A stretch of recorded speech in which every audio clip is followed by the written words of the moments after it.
Hi, and welcome to this tutorial on saving data to a file on the phone itself and how to retrieve data from the file itself. It's a very quick, short, sharp tutorial just to get you going with it and just do some basic things with the files.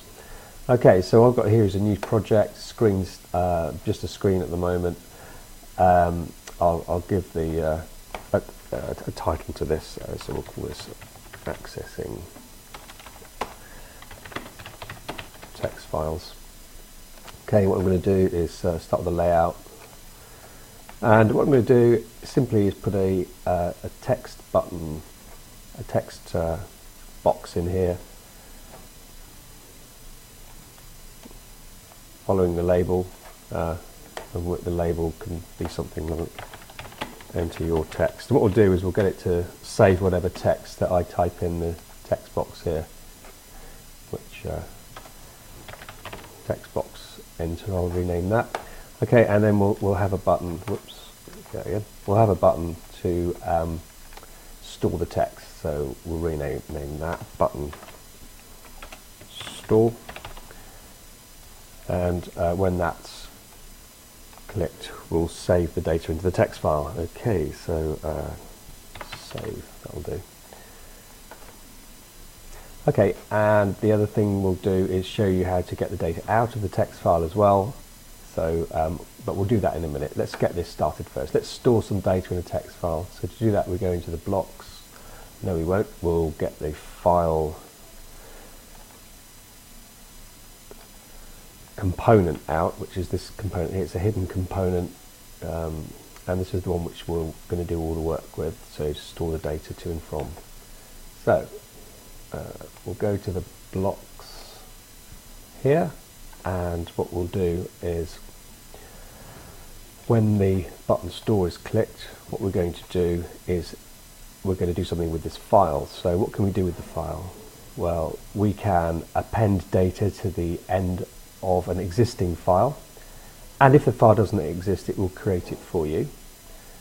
We can delete a file, and we can read from a file, or we can just simply save a file.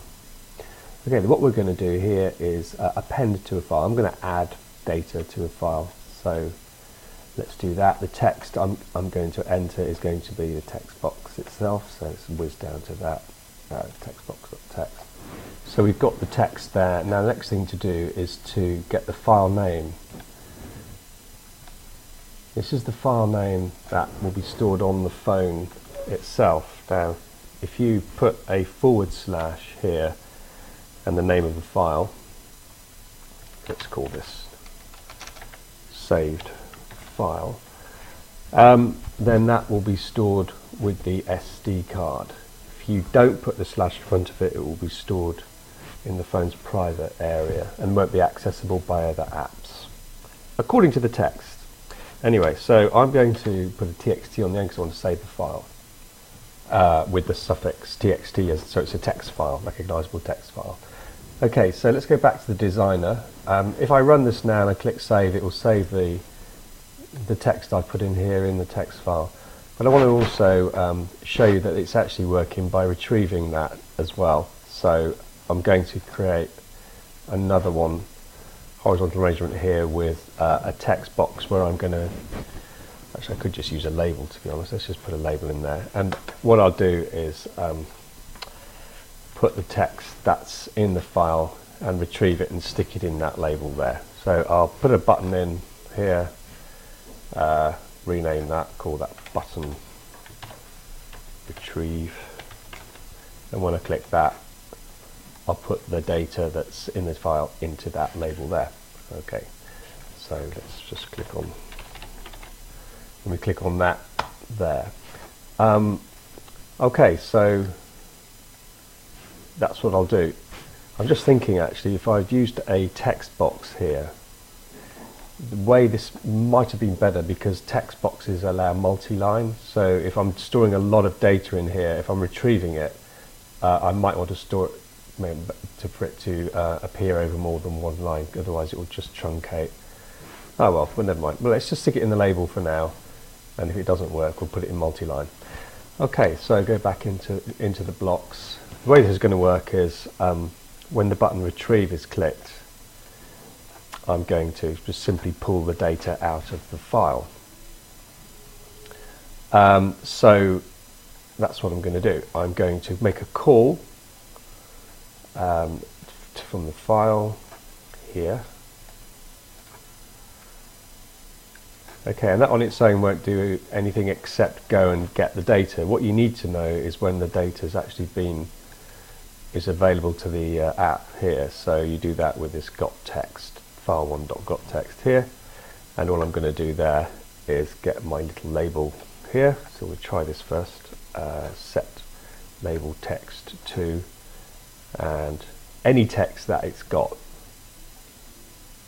Okay, that's got to be worth a try, so I'm going to connect now to the emulator, and I'll see you back here in a second or two when it's up and running. Okay, so we're up and running. Let's give it a go. Here's my text box. Let's put some in here. Some text. Lacking imagination this morning. It is very early, however.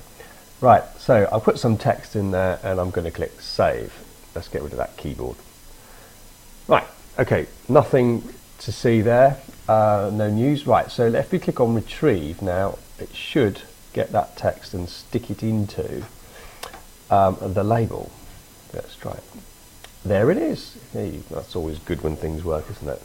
Right, now because we've used the append, if I put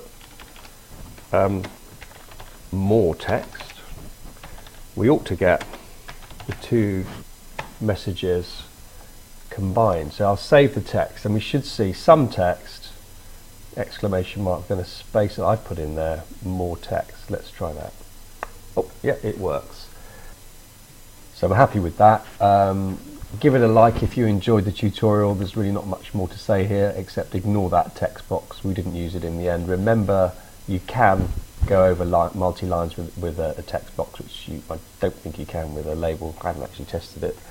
So yeah, like the video, subscribe, and I'll see you in the next video. Bye.